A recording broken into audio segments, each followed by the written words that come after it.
And then he went on to explain that he uses these pads to give to his snakes. And Psyche was basically saying that she wants to take a bit of a break from the industry after her debacle, or rather drama, with that Smash Africa drama. I hate public friendships. I hate being friends with people in the industry.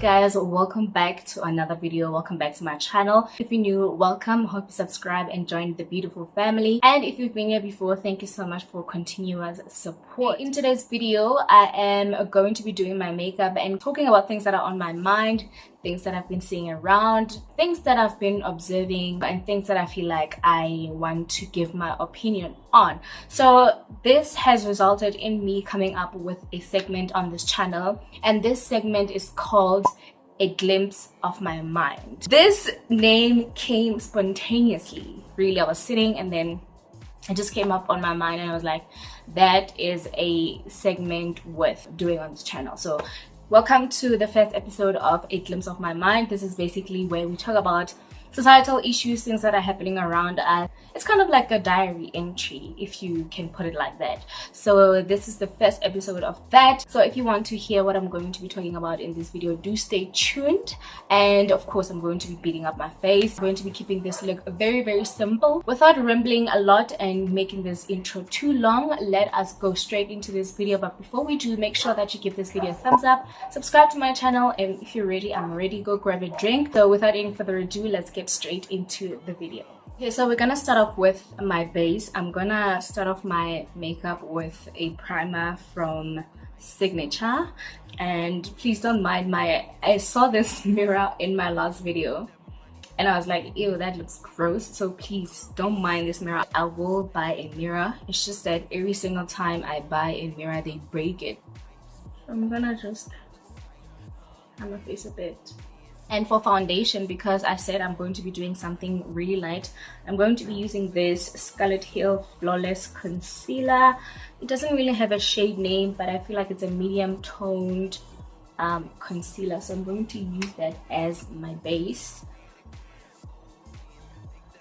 Just my under eyes, this area here where I have a pimple. I've been getting breakouts lately. I think I've mentioned that. I think it's because when I'm at the gym, yeah, I put my towel on the floor and then I use it to wipe off my sweat. So I think that's why I've been breaking out, because I'm generally not somebody who breaks out. But these are not like hectic breakouts, just a couple of pimples here and there, like here on my forehead. Oh my gosh.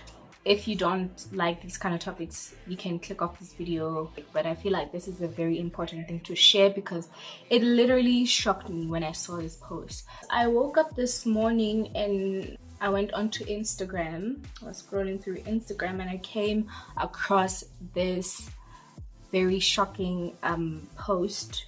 Someone was posting on the stories. They literally shared this post.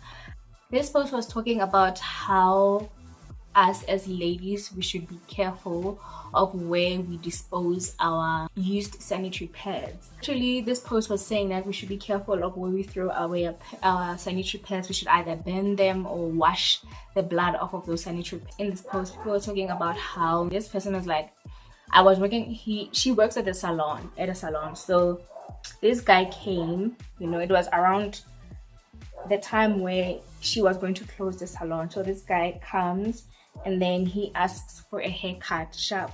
This lady gives him a haircut because this guy was the last client of hers that day. So she gives him a haircut, so she needed a lift, right? And then this guy's like, no, don't worry, I'll give you a lift since you were kind enough to give me a haircut at the time where you were going to close the salon. Shapu, they get in the car. This girl says, when I get into the car, I see this bag on the driver's seat. So she's like, I see this bag.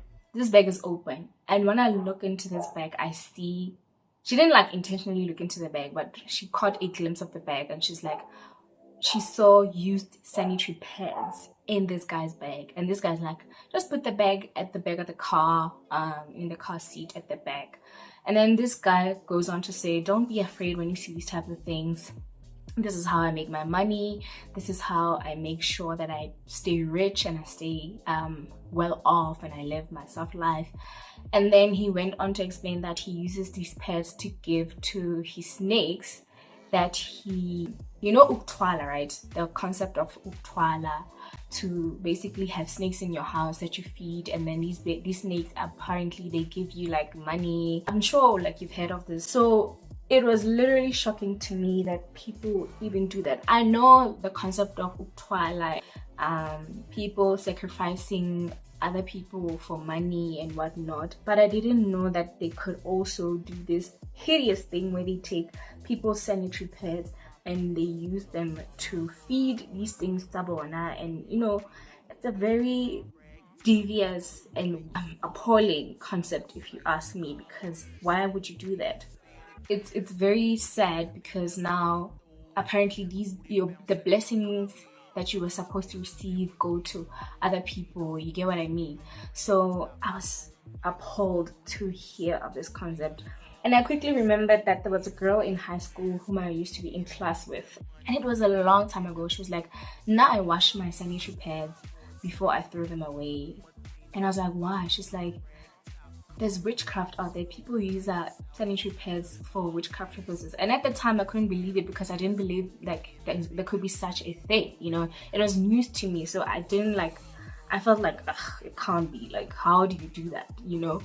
And I know I've seen this post, or like people talking about this concept for a while now. So because I'm not somebody who believes in witchcraft, it was hard for me to believe that people could do that. And because I've been seeing this going on and on and on, and people talking about this more, I was like, this is actually really happening, you know? Like, people are actually using other people's sanitary pads for witchcraft purposes. So I'm just here to warn you guys, like, do not throw your sanitary pads that are used. Don't just throw them away. Either burn them or wash them, you know?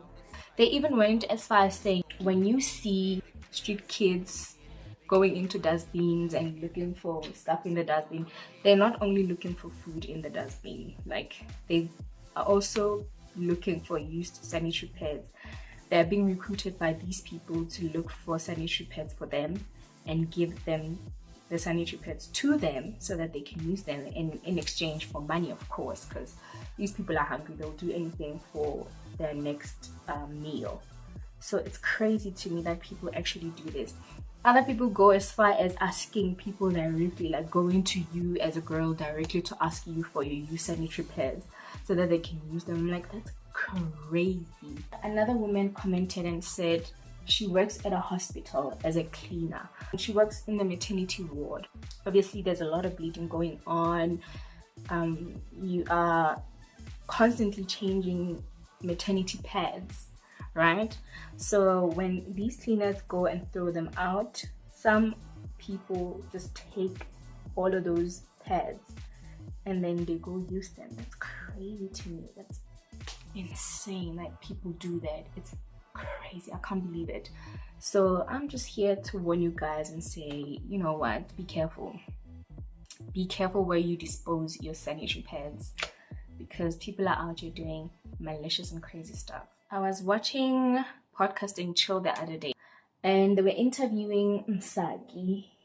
And Msaki was basically saying that she wants to take a bit of a break from the industry and to just recuperate and get back into the swing of things after her debacle, or rather drama, with that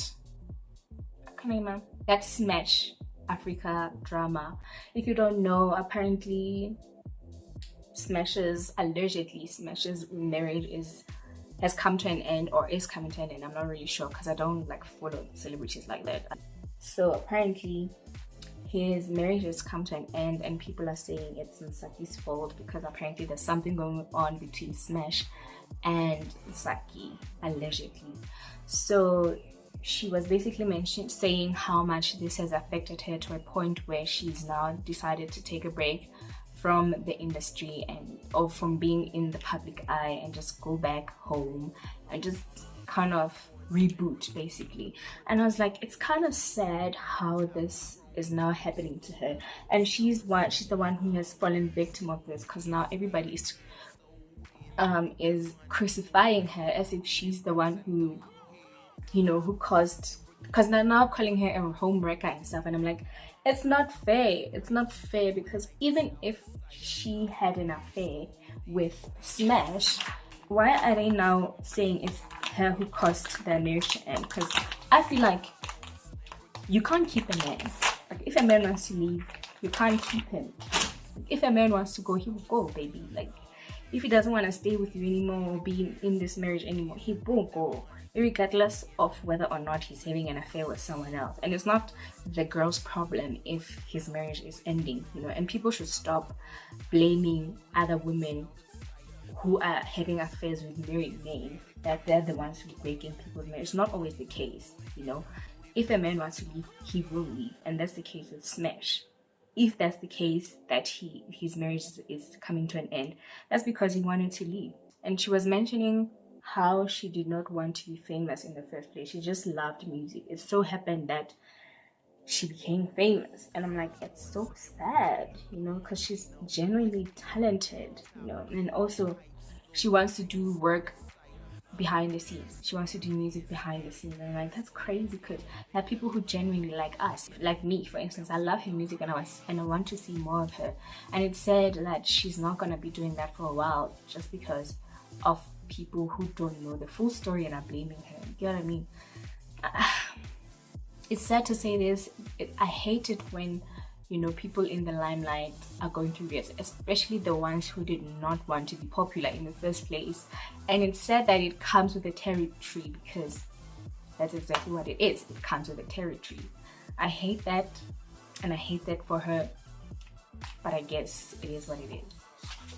And then another issue is this saga between Doromongi, Debohotobejani, Numurolong, and all the others. I hate public friendships. I hate being friends with people in the industry. I hate it so much, because these things never last, like, at all. And I don't know why does it have to be like that. Like, guys, it's crazy how people form relationships online, and then for some reason they just end badly. And I'm like, what the fuck? Like, why does it have to be like that? You know, which goes to show that people just create fake friendships for the sake of, I don't know, is it entertainment? Especially people in the limelight. Like, there's a lot of friendships online that have ended because people are just ingenuine to each other. They're just doing it for the clout, basically. And that's the case with Ino and Deboho and whatnot, because they seemed like real friends, like besties, like chomis online. You get what I mean? And it always has to end in drama and people calling each other names, people mentioning each other's secrets, which is why I find it so hard to make friends or to form friendships. It's because people can like turn on you like in a blink of an eye. You know, one moment a person is your friend, like your bestie, and then the next they are your biggest enemy. And I'm like, especially online, it happens a lot. Look at PZX and Slim Shongo are no longer friends, and I'm like, these people used to be such big friends. I remember when they were in Cape Town, I think that's where they formed that friendship, and now they're no longer friends. They've been friends for a while now, and I'm like, what happened, guys? What went wrong? Like Sima and Cyan, for instance, they were friends, but to be honest, that one I could tell that, you know, this is not gonna go far, because everything where Cyan is involved in, it never ends well. I'm sorry to say this, but Cyan is a toxic friend, a toxic person in general. Like, there's never been any way where Cyan is involved and there's no drama. Like, I feel like she loves drama. Drama follows her. She is the drama, you know, and it's always gonna be a big deal where she's involved. I don't know who's wrong there. Doesn't matter who's wrong, but I'm just saying, like, where she's involved, the friendships just don't go well. That's why I'm saying like libo and who's not, like everything is just, I just hate friendships like that. That's why I don't like creating friendships in the industry. Like that's why I don't like creating relationships in the industry. Like even the industry I'm in, I feel like people can be your friends today and then tomorrow they can just turn their backs on you. So girl, it's crazy out here. I was watching Baby Titans yesterday. I caught a glimpse of it yesterday and I watched it at a point where Jenny O and Nana and Kosi were in a bit of a fight. I think they were in a fight, you know, because I was on my phone even when I was watching, because I didn't really see what they were fighting about. I didn't notice what they were fighting about, but yeah, they were fighting, and yeah, it was hectic. It was, because I feel like this season doesn't really have a lot of drama. It's just a lot of people, a lot of the contestants are in relationships or entanglements, you know. But one thing I didn't like about Jenny O, Yvonne, Olivia and Nana is that they were gossip mongers. They are gossip mongers. They will gossip about literally everyone. And I knew from the beginning that it was gonna cause problems, you know. So what I've noticed about Kosi is that she is she's trending. Like she's always trending on social media. I feel like she's just one of those contestants that are very strong and they have a huge fan base. And like every single time, even this morning when I searched on Twitter, she was trending. She trends every single day. Even when she's doing nothing, she's literally trending. So it gives me an idea that she might win the competition, you know, get what I mean? So technically, automatically, that is a threat. Because I feel like even though the contestants can't see what's happening on social media or what are their fans thinking of them, you know, they can kind of sense when a person is a strong contender, and that is a threat in its own. So I feel like all these other girls, especially these Nigerian babes, Jenny O and the crew, and Yvonne and Olivia and Nana, obviously they were threatened. Obviously they are threatened by Kosi. Like I feel like that's one of the reasons why there was that altercation yesterday. And I feel like it was unnecessary. But you know, one thing about our Niger babes is that they're dramatic, and one thing about them, they will cause drama. Let me tell you, they will drag a fight or an argument. One thing about them, I feel like it's also a strategy for them. They just want Kosi to lose it and to leave the competition. Anything to eradicate a threat. You get what I mean? So obviously Kosi is a threat that they feel like they need to eliminate, and they need to eliminate very quickly, very soon, in a heartbeat, you know. And it's very hard to not respond to someone who is literally provoking you. It takes a lot from a person to not respond to somebody who's being like somebody who's provoking you, especially in a competition like that where you have a lot of potential to win. I can see what Jenny's doing. I can see what Nana is doing. I feel like they want Kosi to leave, and if Kosi's not careful, she might be disqualified from the game, from the competition, if she's not like careful, because you gotta remain calm.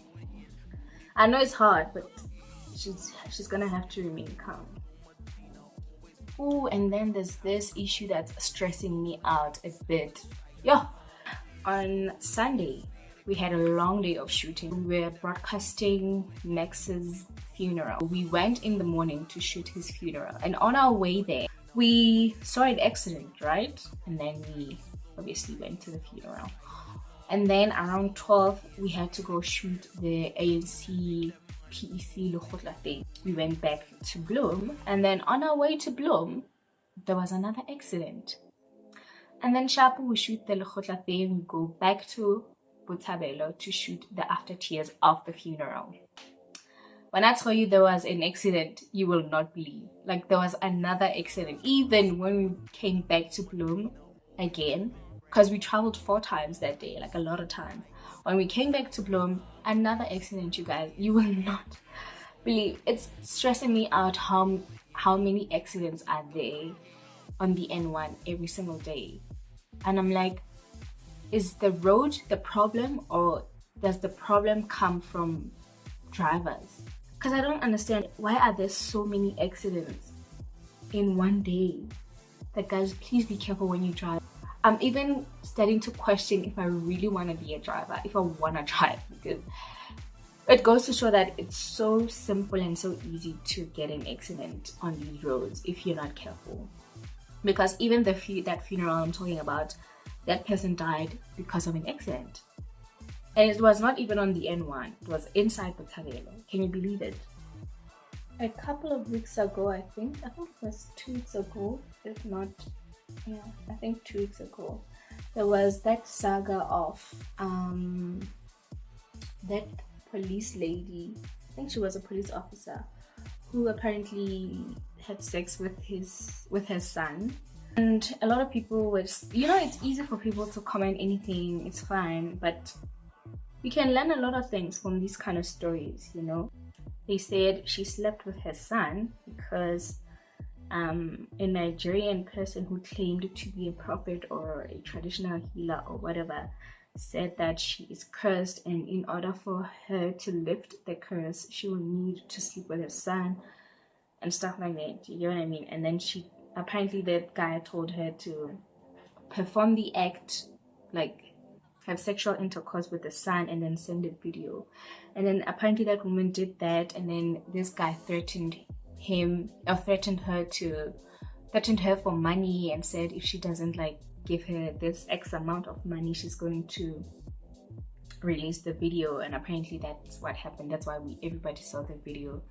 And I'm like, I don't care what happened, I don't care why she slept with the son, you know, I don't care what happened. This goes to show that we as South Africans have lack of faith, because we go around believing anything and everything that anyone can say about our faith. I'm not trying to judge her, okay, because it's easy for someone to do things that are out of character, just, you know, when they're at a vulnerable state. But I feel like if you're not strong in here, and if you're not strong in here, it's easy for people to, you know, manipulate you anyhow. And that's what these Nigerian people do to South Africans on a daily basis. They claim to know a lot of things. That's why they scam South Africans so much. That's why they sell drugs to people in South Africa. That's why they're ruining our country, is because we are not strong enough to fight for ourselves and to fight for our nation, our people, our communities, our country. They've already seen that we are easy access, so they can literally do anything to us. They can literally say anything to us, and it's easy for us to just believe all those things. I don't know why people always say Nigerians are strong healers. You know, if you go to Nigeria and you're pasla in Nigeria, you'll come back a strong healer. I feel like if you have you become a strong healer because, or you become a strong sangoma because you've been given that gift. Training or uyok patla is just a form of training to help you deal with with these things every single day, to know how to deal with them, because you're not trained to deal with these things. You've just been given that gift. So to patla is to basically be trained on how to use that gift. So I feel like people in South Africa just don't believe in themselves, and I feel like if this lady had strong faith in herself and in her belief systems, it would have been difficult for this guy to sway her and, you know, say that she must do these sinister things to her son. Make it make sense, guys. If someone comes to you and says you're cursed, and for you to lift the curse you should sleep with your own son, that literally means that you're gonna transfer the curse to your son. Like I'm saying, I'm not trying to judge her or anything. I'm just like you could have just sat and thought about it before you went ahead and did that, you know, or you slept with your son. But then again, when you are at a vulnerable place, it's easy for you to do literally anything, you know. So I feel like we as South Africans, let's just be strong in our faith, in the things we believe in, and not let's just be stubborn. Let's not let people sway us around, you know. Sit down and think about what someone is saying to you. If someone says, look, you have a curse that you need to lift, and for it to lift you need to sleep with your son, and you need to question them and say, like, if you say I'm gonna sleep with my son, that means I'm taking this curse and transferring it to my son. But then again, it's none of my business. But I'm just like, because I'm such an observant person, like whatever I do, I just sit and think about it a bit before I make a decision, because I could make a mistake. I'm not saying I don't want to make mistakes, because that's not realistic of me, but I'm just saying people should learn how to trust in themselves and their faith. I'm going to go off camera, finish the rest of my face, and then I'll be back to give the rest of my commentary and basically close off this video. So if you've reached this far in this video, thank you so much, but make sure that you give this video a thumbs up, subscribe to my channel if you haven't already, because there's no way you can watch this far and not subscribe. So do the right thing, and while you do that, I'll be right back. We're pretty much done with our face. I went ahead and dressed up and put on my wig. I'm going to do my lips quickly. I'm taking a brown eyeliner and just lining my lips. I don't overline because I feel like I already have like big lips. Yeah.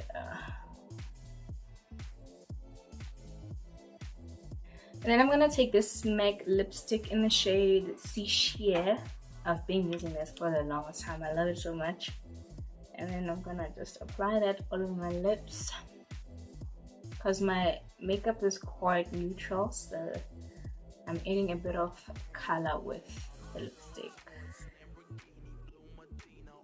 And then I'm gonna take a little bit of this concealer and just apply it on the center of my lips, just to sheer out the pink a bit, because I don't want it to be, I want it to be like an ombre pinky lip.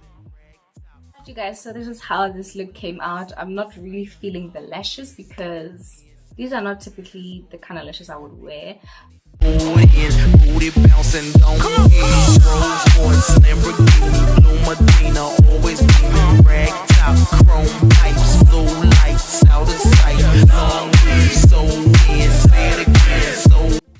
We are finished with today's look. This is how it came out. Simple, everyday, like literally takes me 20 to 30 minutes tops to kind of put this look together. That is how we wrap up the first episode of A Glimpse of My Mind. Let me know what you feel about today's topic, all the things we've talked about, and let me know what are your thoughts, what are your opinions, what do you think of it. I hope you enjoyed this video. If you did, make sure that you give me a thumbs up, subscribe to my channel.